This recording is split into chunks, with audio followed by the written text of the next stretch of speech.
Sir, आज संविधान यात्रा आप लोगों ने निकाला है। जी संविधान का संकल्प यात्रा क्या जी। मकसद है इसके?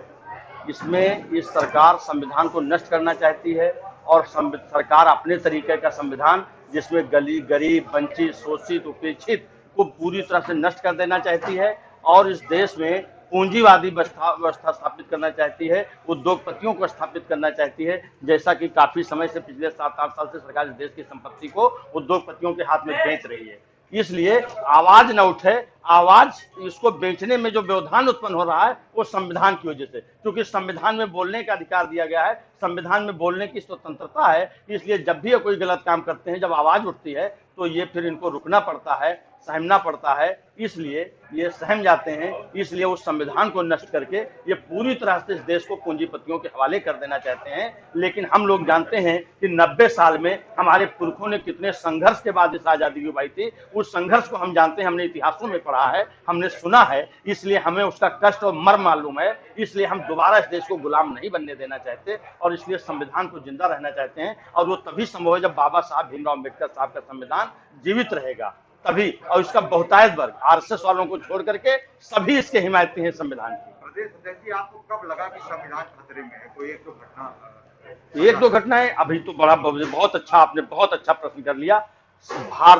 जब 26 जनवरी 2015 को इस देश के प्रधानमंत्री नरेंद्र दामोदर दास मोदी ने जब भारतीय संसद में जब संविधान का स्वरूप पेश किया तो उसमें समाजवाद शब्द और पंथनिरपेक्षता था, 2 शब्द गायब कर दिए गए।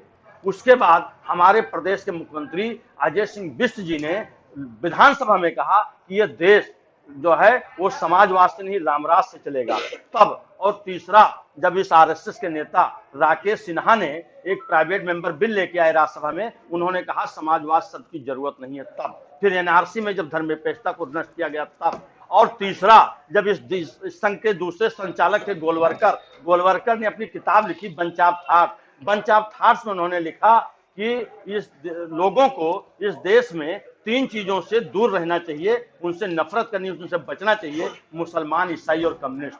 तब जब अखंडता नष्ट होने लगी, तब लगा संविधान को खतरा है। और उसके बाद जब लोगों पे गाड़ी चढ़ाई जाने लगी, महिलाओं की साड़ी खींचे जाने लगी, उन्हें न्याय नहीं मिला, तब। और तीसरा, हमारे सुप्रीम कोर्ट ने कई बार कहा राइट टू प्रोटेस्ट, और राइट टू प्रोटेस्ट में जब हमारे नेता अखिलेश यादव जी किसानों के आंदोलन में जाने के लिए तैयार हो गए तो उनको हाउस अरेस्ट किया गया, तब। और तीसरा, जब किसानों पर गाड़ी चढ़ा दी गई और फिर जब वो दोबारा निकले और उसके बाद तब भी उन्हें हाउस अरेस्ट किया गया, तब। ये सब संविधान उल्लंघन के बहुत बड़े मामले हैं और मानवाधिकार आयोग ने 57 बार नोटिस किया है उस उत्तर प्रदेश सरकार को संविधान उल्लंघन के मामले में, मानवाधिकार हनन के मामले में। 59 बार कहा है मानवाधिकार आयोग ने कि जो है बहुत बड़ा 59 बार पुलिस ने गलत तरीके से लोगों को मार दिया। 114 फेक इनकाउंटर किए गए, 119 फेक इनकाउंटर किए गए, 14 लोग पुलिस कस्टडी में मारे गए।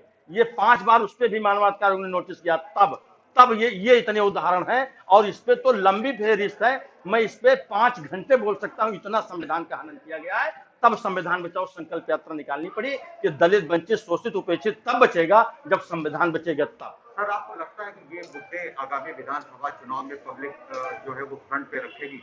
खूब रख रही, इसी से व्यापक समर्थन, यानी तिल जहां हमारे राष्ट्रीय अध्यक्ष अखिलेश यादव जी जा रहे हैं वहां तिल रखने की जगह नहीं मिल रही है। पूरा एकदम इतना बड़ा हमको लगता है कि विपक्ष ही नहीं रहेगा इस बार, और शायद 2-3 सीटें मिल जाएं। उनका 350 आंकड़ा लेके 350, 351 सीट का, लेकिन जो स्थिति बन रही है उसमें तो लग रहा है कि शायद किसी का कहीं एक आध खाता खुल जाए, नहीं तो हो सकता है भाजपा का खाता भी न खुले। इतना जनमानस पूरी तरह से निखल चुका है, इतना लोगों में भय व्याप्त हो चुका है सरकार के प्रति। और तो और अब तो जब स्थिति ये आ गई, महिलाएं निकल पड़ी हैं जिनकी साड़ियां खींची गई, जब उनको कानून की सहायता नहीं मिली और जब उनके साथ न्याय नहीं मिला तो भी नेताओं के कुर्ते और पैजामे फाड़ रहे हैं, सदरियां फाड़ रही हैं, महिलाएं निकल पड़ी हैं। किसान कह रहे हैं कि ये किसानों के क्षेत्र में ना जाएं भाजपा के नेता, वरना उनकी क्या दुर्गत होगी हम लोग पहले से नहीं बता सकते। तो ये स्थिति आ गई है। बहुत बड़ा पूरा जनमानस अखिलेश यादव जी के साथ खड़ा था और इन्होंने जो मुस्लिम तुष्टीकरण करके, हिंदू मुस्लिम के तुष्टीकरण के तहत जो हमारी चीजों को जन जन तक नहीं पहुंचने दिया और मुसलमान का सपना और भय दिखा करके और ये सब चीजें दिखा करके जो दूर रखा, अब जनता ने 5 साल में अखिलेश यादव जी के उन कामों को समझ लिया है, उन कामों के आधार वोट पड़ेगा इस बार। जिस नारी के अत्याचार के खिलाफ कोई भी दलित, वंचित, शोषित, उपेक्षित समाजवादी पार्टी किसी उसकी और किसी जात की राजनीति नहीं करती है। कहीं पे कोई अन्याय अत्याचार होता है, कोई होता है, वो हमारे राष्ट्रीय अध्यक्ष इतने सहिष्णु हैं, इतने दयावान हैं, इतना उनका सहिष्णु हृदय है कि कोई आ जाता है उसकी मदद करते, तो पार्टी भी नहीं पूछते। कई ऐसे मामले कैसे टक्कर है सर? सेकंड पार्टी किसको मानते हैं आप यूपी में, और आपसे किस सेकंड पार्टी तो मेरी समझ से कोई विपक्ष बचा नहीं है। 2-1 सीटें यही भाजपा जो पा जाएगी अपनी वो करके। कांग्रेस बिल्कुल साफ है, बसपा बिल्कुल बची नहीं है। हमारी पार्टी में समाहित हो गई है पूरी बसपा नाम की कोई पार्टी ही नहीं बची है, नाम बचा है। कांग्रेस को पहले आरएसएस वालों ने कांग्रेस ने इतना बड़ा सांप पाला था तो उसने उल्टा ही कांग्रेस को डस लिया है, उनके नेता को पप्पू बना दिया है। कांग्रेस में कोई दम नहीं बचा है, तो यही दंड फंद करके 2-3 सीटें कहीं बचा लें, ईवीएम कहीं वो हो जाए, और बाकी तो मुझे नहीं लगता कहीं से। और अगर हमारे लोग पहरेदारी के साथ बैठ गए पूरी तरह से और ईवीएम पे उन्होंने कड़ा पहरा लगा दिया, तो 1 सीट को भारतीय जनता पार्टी तरफ जाएगी और शायद कोई न रहे विपक्ष, कोई पार्टी। 400 सीट इस बार लेके आएंगे, सपा इस बार पूरी तरह से हारेगी और लगातार प्रचार कर रहे हैं वो लोग। वो तो कुछ भी कह सकते हैं, वो तो झूठ बोलने का। अगर कोई इसमें ओलंपिक होता तो ये भाजपा के नेता नंबर 1 चाहते निश्चित स्वर्ण पदक लाते, तो इसमें तो कोई दो राय नहीं। वो तो कुछ कहते कि हमेशा झूठ बोलना उनका काम है, राम जपना, पराया माल अपना, और रोज उद्घाटन करना, दूसरे उद्घाटनों को फीता काटना। एक काम कोई आप लोग बताइए जो उन्होंने किया हो, जिसका शिलान्यास किया, उद्घाटन भी किया हो, वो बताइए। सारा का सारा काम Samajwadi party. Medical college sir, आपको नहीं लगता कि वो भाजपा की सरकार का देन है?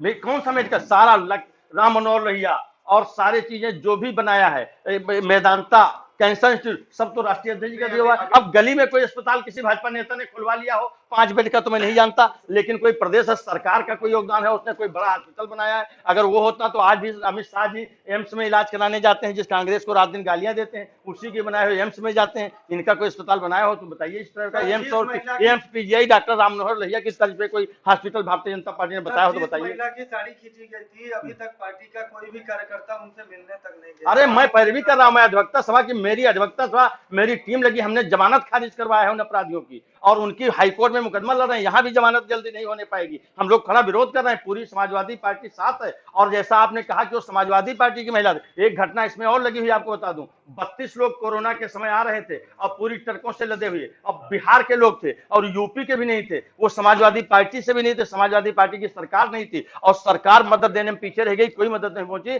और माननीय राष्ट्रीय अध्यक्ष अखिलेश यादव जी ने अपने दयालुता का परिचय देते हुए उन 32 लोगों को 1-1 लाख रुपया समाजवादी फंड से देने का काम किया। तो समाजवादी पार्टी पे आप जातिवाद, धर्मवाद, किसी तरह के तुष्टीकरण का आरोप नहीं लगा सकते। और राष्ट्रीय अध्यक्ष जी ने नई राजनीति अपनी, अपना दल के सांसद है सोनभद्र के जी, उन्होंने ब्राह्मण, वो अपना दल के हैं और अपनी सहयोगी पार्टी है, और वो कहां से किसका सम्मान करते हैं वो तो कुछ भी कह सकते हैं। ब्राह्मणों की जब विकास दुबे की हत्या इस तरह दौड़ा, उससे तो पूरे ब्राह्मण समाज को उसने शर्मसार किया। लोग मजाक उड़ाते हैं, गाड़ी पलटाने की घटना, उस पर शर्मसार कर देते हैं, ब्राह्मणों को ऐसा कड़ा जवाब देते हैं कि गाड़ी पलटा दी जाएगी। ये घटनाएं होती हैं, ये संसार कटने वाली घटना है। उसमें कोई विकास दुबे की हत्या नहीं है, वो संविधान की हत्या है। इस देश की जो प्रोसीजर है, प्रक्रिया है, उस प्रक्रिया का उल्लंघन है और संवैधानिक अधिकारों का उल्लंघन है। और खड़क सिंह केस में कहा गया कि व्यक्ति की अपनी डिग्निटी होती है, गरिमा का कहा गया कि रात में जंजीर आप नहीं कर सकते, उसमें भी कहा गया था। प्राइवेसी पे केस आया था, और विकास दुबे की जिस तरह गाड़ी पलटाई गई, उस पूरे ब्राह्मण समाज को अपमानित करने का काम ब्राह्मण समाज, और बदला लेकर रहेगा ब्राह्मण समाज। मैं जहां जहां जाता हूं, ब्राह्मण समाज बड़े पैमाने पर तैयार है। विकास दुबे की घटना का वो ये नहीं ब्राह्मण इस पर के नहीं, वो तो सही जो है वो निष्पक्ष है। आप विकास दुबे अगर अपराधी होते, उन्हें अदालती प्रक्रिया से आप फांसी पे टांगते, ब्राह्मण को कोई आपत्ति नहीं होती। कोई अपराधी चोर के साथ नहीं है। विकास दुबे अपराधी थे कि नहीं थे? विकास दुबे जो भी वो जांच पे पता चलता वो है। बहुत लोग हैं ऐसे, विकास दुबे के साथ ही ऐसा क्यों किया गया, और बहुत सारे अपराधियों को पल्लवित। अगर विकास दुबे अपराधी थे तो क्या और लोग जो जेल बंद है अपराधी नहीं है? उनके साथ ऐसा क्यों नहीं किया गया? उनको ये व्यक्तिगत खुन्नस है, ये किसी जात विशेष से नफरत का एक नया तरीका है। तो किससे गठबंधन होने जा रहा है, कुछ आप बताएंगे? गठबंधन पे तो हमारे राष्ट्रीय अध्यक्ष जी विशेष रूप से बताएंगे, और सारे दल तो सिर्फ बसपा बची नहीं।